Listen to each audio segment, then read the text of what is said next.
udah mulai rekaman, udah ada rayakan satu saat menyembah 1 2 3 4 bro, keliling terus nih. Dan itu booming. Wah, aku sebulan itu 30 hari tiket pesawatku bisa 18-20 hari. Wow. Seintens itu pelayananku. Entah itu diundang sendiri nyanyi atau as a band diundang rame-rame ke sebuah kota gitu, konser berapa kota. Ya. Jadi begitu album launching, undangan pelayanan masuk. Udah mulai jalan. Udah mulai banyak. Kayaknya aku di usia 21, 22 tuh udah keliling Indonesia. Wow. Waktu itu usia segitu ya? Masih usia segitu. Nah terus jadi kayak nggak sadar bahwa hidupku sebenarnya nggak aman. Gitu. Dulu aku berpikir gue di pelayanan aman dong. Masih begitu. Iya. Ini lagu rohani. Baca Alkitab. Tapi buat siapin khotbah. Bukan buat aku. Oh, gue mau khotbah sini, gue baca Alkitab. Oh, khotbah gue nanti ini. Dalam ini. But that's not for me. That's for people yang gue mau khotbah. Jemaat buat Iya, jemaat. masih berdoa dong. Kan sebelum pelayanan kita berdoa. Gitu. Nah, lama-lama aku ngerasain yang namanya kesendirian dalam pelayanan. Kesepian dalam pelayanan.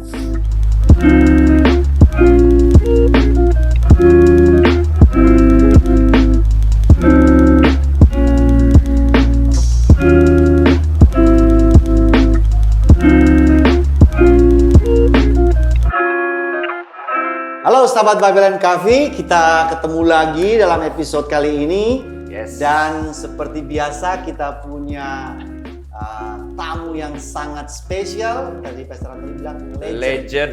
Legend ya. Ini benar-benar edisi spesial ini Oh, ya. sangat Legend. spesial ya. Ya. Dan anyway, saya termasuk fans beratnya beliau. ya. Dan kita senang bisa berjumpa dengan teman-teman semua ya.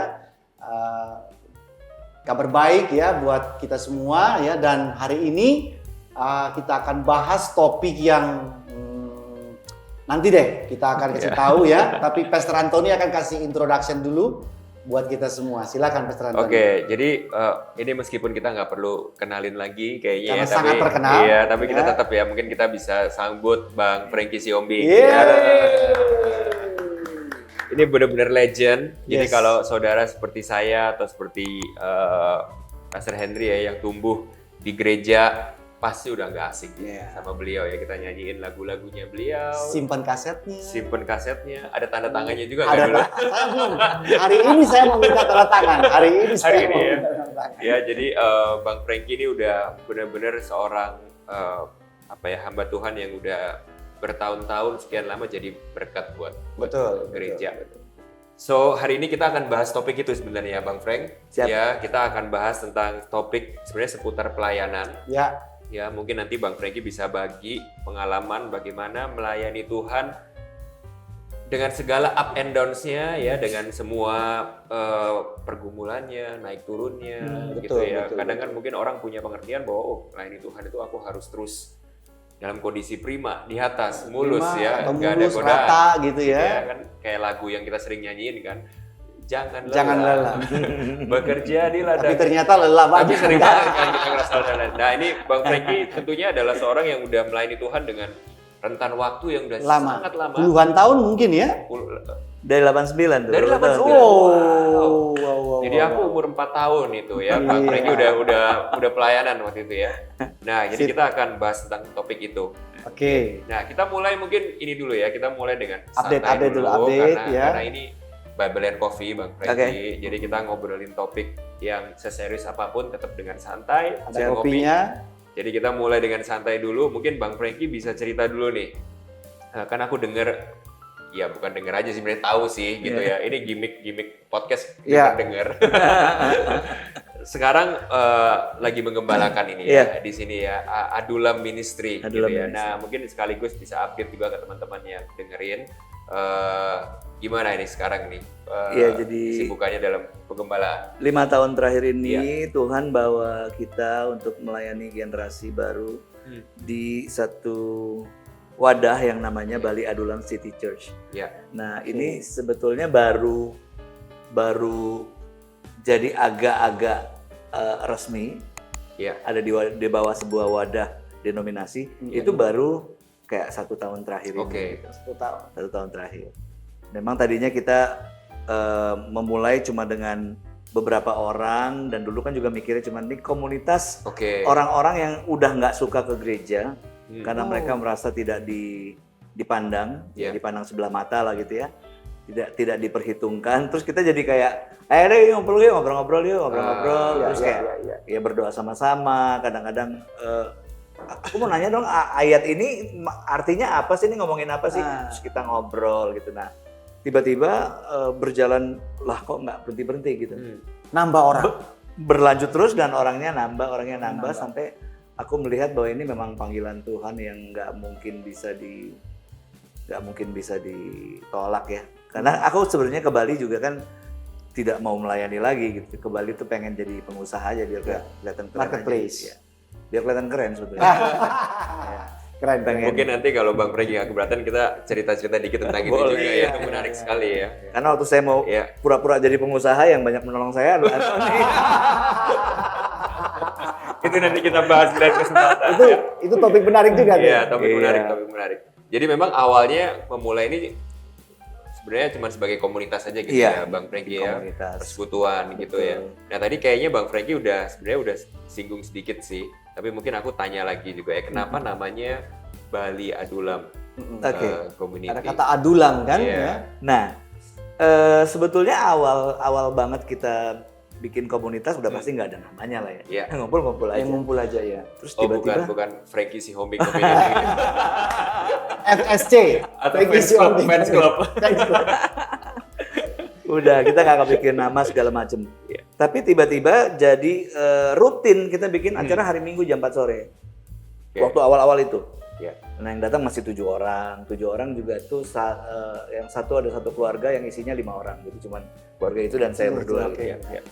Terus nambah, terus kita pikir lucu nih pakai nama nih, kita bikin nama lah, asal aja. Namanya apa ya Bang?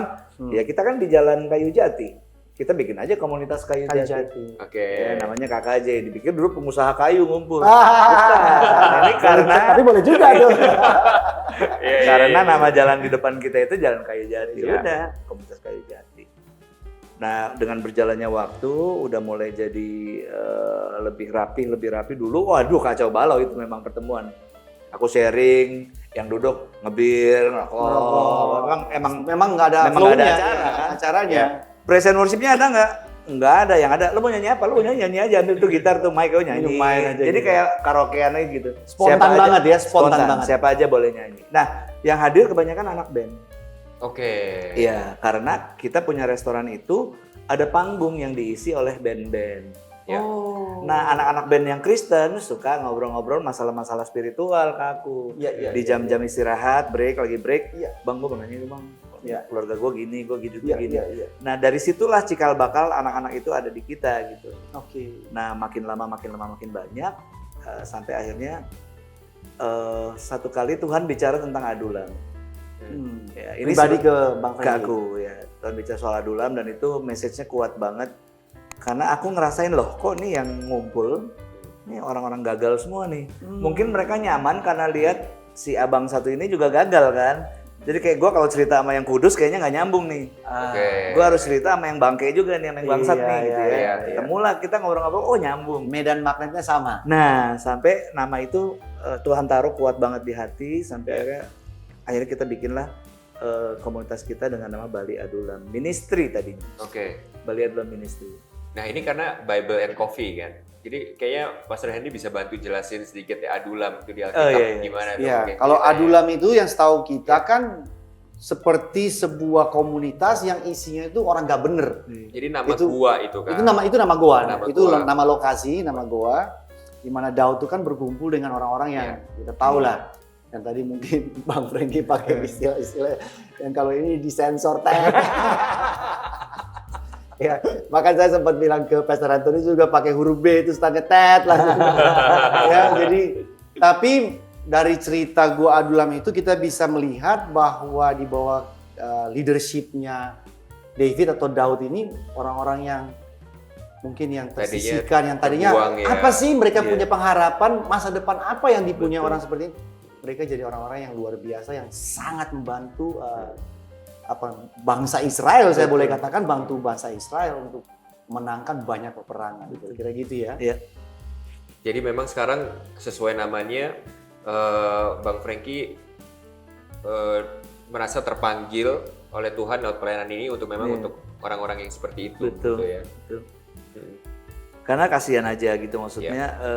Ini kan aku mungkin bisa bilang suku yang terabaikan ya. Suku yang terabaikan karena memang nggak semua gereja bisa berbesar hati menerima siapa saja.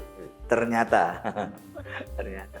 Karena mereka kebanyakan sudah punya pengalaman itu. Oke. Mereka church goers juga kan? Iya. Yang sebelumnya punya pengalaman kurang positif tuh, bersama gereja. Ada di dalam gereja lalu kayak nggak dianggap, tidak diperhatikan, lalu mereka keluar dan akhirnya punya keputusan gua nggak mau ke gereja lagi. Jadi ada kekecewaan, ya karena ditolak mungkin ya, ada antipati. Wah itu kalau ngumpul pasti ngebahas seru banget. Barisan sakit hati ya. Barisan sakit hati. Nama gembala keluar gitu kan, ya kan? Oke, baik. Jadi itu sedikit introduction apa yang Bang Franky lakukan. Tadi sempat cerita mulai startnya tahun berapa tuh? Sebagai sebuah komunitas kita start tahun 2019 ya. Dan sekarang udah resmi sebagai sebuah gereja organisasi. Jadi udah ada ibadahnya juga. Iya, setiap hari Minggu jam 10 hari Minggu jam 10. Jam 10. Mungkin nanti abis ini kita bisa tampilin mungkin di sini ya. Ada Instagramnya. Instagramnya atau apa buat informasi buat sama rekening persembahan kami. Buat teman-teman mungkin yang ada di Bali yang ya mungkin bisa join. Iya, merasa cocok dengan visi pelayanannya Bang Franky tadi mungkin bisa join ke betul. Nah, ini kita mau bahas gini Bang. Tentang dunia pelayanan. Dunia pelayanan karena tadi disebut legend. Kata legend itu kan buat ini legend mah legend sih. Boleh legend. Legend tidak selalu berbanding lurus dengan umur sebenarnya. Betul. Enggak. Kita ngomong legend kan, bukan umur ya. Iya. Dan saya kenal Bang Franky itu kan lewat lagu-lagunya, katakanlah itu early 90s lah ya, awal-awal 90-an tuh saya koleksi katanya. Nah, saya mau tanya dulu nih, kan Bang Franky dalam dunia pelayanan tuh bukan hanya sebagai, setahu saya bukan hanya sebagai seorang penyanyi, tapi juga kan pengkhotbah. Waktu itu sudah gembala juga kan? Belum ya? Gembalanya mulai aku sempat menggembalakan dulu, kita punya gereja atau komunitas namanya GET, Generasi Tanpa Tahun Tembok. berapa tuh? Itu tahun before 2000 ya. Mungkin sebelum dari 2000 ya? Ya. Late 90s ya? Akhir-akhir 90-an.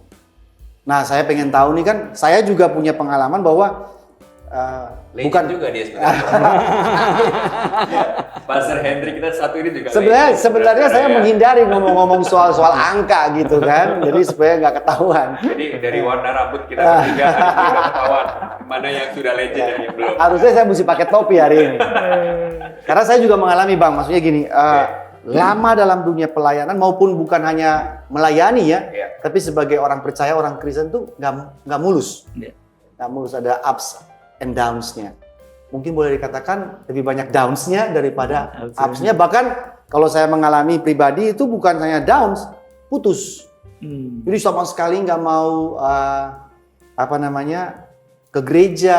Pernah ngalamin itu. Saya udah males banget lah sama yang namanya hal yang kita bilang spiritual atau rohani. Nah, kita mau dengerin nih dari Bang Franky selama boleh katakan puluhan tahun ya. Ups and downs-nya itu seberapa? Kalau ups kan kita udah tahu lah berapa sih album yang sudah ditelorkan gitu kan. Tapi downs-nya ini, how deep you go? Itu seberapa dalam Bang Franky ada dan mungkin bisa share sama kita ya. Jangan takut Bang, nanti bisa diedit juga. Kalau terlalu deep ya. Kita bisa tambah juga kopinya. Kita bisa tambah kopinya ya. Silakan monggo. Oke. Kalau diceritain dari awal ya. Aku bertobat tuh Agustus 88. Bertobat itu kalau zamannya kita dulu sesuatu yang harus pakai KKR, harus pakai bahasa roh, harus pakai nangis-nangis, guling-guling, terus habis itu memasuki sebuah fase di mana kita ngerasa semua orang berdosa, kita paling keren. Oke. Gitu. Jadi teman-teman di SMA tuh kayak, gue dulu punya band di sekolah. Kayak abis itu kan, band lu najis. Boy. Gue udah nggak mau ben-benan. Gue sekarang melayani Tuhan, ya, gitu kan. Kita semua ngelewati proses itu. Betul. Dan memang itu ada unsur emosionalnya tinggi banget tuh. Yes. Ya. Tapi sebelum bertobat itu kan Bang Frankie lahir di keluarga Kristen. Batak Manado Orang aja. Batak Manado langsung ya. Oe-nya nggak oe, kita Bangsa shalom. terpilih ya? Shalom langsung. Begitu lahir shalom mama, shalom papa. Shalom kita. Oke, tapi pertobatan pribadi tahun 88. Iya, Ya. itu ada di sekolah SMA aku, SMA 82. Oke. Yang melayani waktu itu, yang membuat aku mengalami pertobatan itu adalah Krisma Nusama. Oh. Jadi dialah orang pertama yang menyentuh saya dengan berita Injil. Iya. Nah, dia juga yang mementor aku pertama kali. Acaranya di sekolah. Di sekolah. Oke. Di sekolah. Persekutuan sekolah. Nah, setelah itu Tuhan langsung membawa aku ke awal-awal pelayanan tuh. Gitu. Jadi lulus SMA tuh aku langsung ikut dalam sebuah grup yang senior-senior. Yang di dalamnya ada Kasam, ada Edi Leo. Di kota mana nih, sorry? Oh, kita dulu ada satu grup namanya Pesat ya, pelayanan Oh, desa. tahu. Nah, aku Desa dari Terpadu. awal itu udah ada sama mereka. Oke. Udah sama Opa Damaris, Kenal saya. udah gitu-gitu. Kayak Remiari. Legend juga itu. Udah saya bilang kan ada juga legend. Nah, jadi dari usia 19-20 itu kita udah keliling Indonesia sama Iya. hamba-hamba Tuhan senior. Pusatnya di Salatiga. Salatiga, ya. Itu Pak Piden sama Pak Bambang Budianto. Betul. Nah, dari situlah aku berkenalan dengan dunia ministry. Oke. Nah, saat-saat itu aku ngerasa I'm in the right track banget gitu. Udah, diperkenalkan dengan para senior, diberkati, didoain, diajak keliling sebagai penyanyi waktu itu. Jadi mereka suka tuh kayak Opa Damaris, Frankie, sebelum Opa nyanyi, Opa khotbah ya sini nyanyi. Present Aku worship nyanyi. dulu. Terus gitu kayak, waduh, nyaman lah ya ada di lingkungan itu. Sampai kemudian itu aku merasa bahwa pertumbuhan rohaniku baik, karena merasa aman, banyak yang mentor kan. Iya. Ya. Sampai mulai berkenalan dengan dunia rekaman. Oke. Studio. Nah, karena kesibukan di dunia rekaman, aku mulai agak menjauh dengan para mentor. Jadi udah nggak bisa ikut mereka Tapi pelayanan. rekaman lagu rohani juga. Iya, lagu rohani. Iya, lagu rohani. Yang aku merasa bahwa aku kehilangan orang-orang yang dulu melihat kehidupanku personal. Udah mulai rekaman, udah ada rayakan satu saat menyembah 1, 2, 3, 4, udah keliling terus nih. Dan itu booming. Wah, aku sebulan itu 30 hari tiket pesawatku bisa 18-20 hari. Wow. Seintens itu pelayananku. Entah itu diundang sendiri nyanyi atau as a band diundang rame-rame ke sebuah kota gitu, konser berapa kota. Ya. Jadi begitu album launching, undangan pelayanan masuk. Udah mulai Jalan. udah mulai banyak. Kayaknya aku di usia 21, 22 tuh udah keliling Indonesia. Wow. Waktu itu usia segitu ya? Masih usia segitu. Oke. Nah, terus jadi kayak nggak sadar bahwa hidupku sebenarnya nggak aman. Gitu. Dulu aku berpikir gue di pelayanan aman dong. Masih nyanyi lagu rohani. Baca Alkitab. Tapi buat siapin khotbah. Bukan buat aku. Oke. Oh, gue mau khotbah sini, gue baca Alkitab. Oh, khotbah gue nanti ini. Dalam ini. But that's not for me. That's for people yang gue mau khotbah. Oh, iya. Jemaat buat Iya, jemaat. masih berdoa dong. Kan sebelum pelayanan kita berdoa. Gitu. Nah, lama-lama aku ngerasain yang namanya kesendirian dalam pelayanan. Kesepian dalam pelayanan. Ya, dan waktu itu pernikahanku juga bukan pernikahan yang baik kan. Waktu itu sudah menikah ya, Bang Frankie ya? Waktu tahun 89 belum, aku menikah tahun 91. Oke. Berarti album jalan duluan baru menikah ya? Atau gimana tuh? Berbarengan. Oh, berbarengan. Nah, ngerasain tuh yang namanya menikah ini kan MBA kan. Jadi kayak umur masih 22, Muda banget. masih terlalu muda untuk kena hantaman hidup bersama dengan calon bayi, lalu kemudian bayinya lahir, terus kita mengalami kesulitan, benturan-benturan psikologis gitulah. Iya. Nah, jadi memang berat banget pada saat itu, berat banget. Nah, disitulah hidupku mulai ngawur, mulai ngaco, dan masih bersembunyi di balik pelayanan. Oke. Merasa aman karena ya kan pelayanan, ngaconya juga ngaco dikit-dikit lah. Iya. Tapi itu memang salah satu kebingungan rohani itu di situ ya. Kita sering kira seakan-akan kerohanian sama kesibukan pelayanan itu suatu hal yang sama. Suatu hal yang Ya, similar. aku ini belajar banget loh. Ini kan aku lagi di masa-masa yang mungkin gitu ya, juggling antara pelayanan, pekerjaan, terus juga Sama lagi activity. ngerintis keluarga juga kan. Iya. Punya 3 anak di rumah yang betul. aku sering bercanda sama istriku, kita punya 3 teroris di rumah. Kalau dia 3, saya cuma 1. Saya punya 3 teroris di rumah. Jadi ngerasain banget, bisa feel banget yang Bang Frankie ceritain barusan. Nah, tanpa sadar aku iya. kehilangan intimacy yang pada awal-awal pelayanan aku bangun. Ya. Gitu. Jadi waktu kayak bareng-bareng sama all the mentors, aku ngerasa wah gila nih mereka orang-orang hebat, aku bisa dari tengah-tengah mereka yang ngajarin aku tiap pagi mesti bangun mesbah segala macam. Udah mulai hilang tuh. Udah mulai hilang. Pulang malam dari pelayanan, mesti beres-beres koper, besok pagi mesti ke airport, terbang, berangkat. Wow. Satu kali aku pernah baca hamba Tuhan yang baru meninggal, yang udah tua banget. Tim Keller, Bukan yang agak Protestan, aku jadi lupa. Arsis Sproul, bukan. Si Billy Graham. Billy Graham. Dia Oke, bilang Billy kalau boleh waktuku diputar lagi, Iya. aku akan memilih untuk tidak terlalu punya banyak pelayanan di luar. Pelayanan ya, wow. Dia bilang begitu. Ya, Jadi ya, itu ya. gue waktu baca itu kayak flashback. Ya juga ya. Bener juga. Banyak yang miss gitu dalam. Padahal waktu itu kita seakan-akan kan ngelakuin semuanya itu sebenarnya untuk Tuhan gitu ya, seakan-akan. Dan ya. kita ngerasa banget kayak dipakai Tuhan. Iya. Kayak ngerasa dipakai Tuhan. Tapi waktu Bang Frankie berangkat itu kan juga waktu berangkat kan keluarga ditinggalkan. Saya berangkat ini kan juga buat keluarga. Iya dong. Pasti ada pemikiran. Iya kan buat keluarga, bukan hanya untuk pekerjaan Betul. Tuhan tapi untuk membantu Betul. keluarga juga. Iya.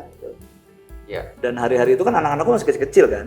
Jadi aku jarang banget berangkat. Mereka berdua kehilangan gitu. figur. Dalam sisi satu the whole family, anak-anak juga kehilangan figur, tapi dalam sisi suami istri kita juga jadi Iya. gak dekat gitu. Dan Satu di bulan situ- 18 kali. Setengah bulan tuh. Iya. Pesan Henry berapa kali sebulan? Sebulan Sibuk cuma juga. sekali. Redanya sibuk. Saya cuma 1 kali. Sudah saya kunci di situ. 1 kali aja. Iya bagus sih. Iya. Iya waktu itu jadi ngerasa kayak wah ini lagi dipakai Tuhan kok. Nah dan yang paling berasa adalah aku mulai sombong. Benar nggak Bang Frankie ya? Iya. Apakah Mungkin itu terlalu benar? cepat, Betul. maksudnya masih muda kan, waktu itu kan baru bertobat juga, terlalu cepat diangkat tinggi, Diorbitkan. ya, sama terlalu sibuk dengan pelayanan, ya. Betul. Itu dua itu karena memang kan panggung spotlight itu tempat licin ya. Benar. Apalagi aku kan kebanyakan di musik ya. Ya. Beda dengan pengkhotbah. Pengkhotbah tuh kayak turun panggung orang masih agak segen ketemu karena ngerasa That's good point. wah ini pengkhotbah nih. Musisi zaman itu Nggak ada gap. gila, gua sampai dicakar-cakar dulu pakai gelang-gelangnya ditarik, baju ditarik, Masa sih? sampai kayak gitu. Fansnya. Padahal ini lagu rohani loh. Iya. Masih penasaran ya? Jangan lupa saksikan episode lanjutannya minggu depan dan jangan lupa subscribe, like, dan komen teman-teman sekalian. Thank you.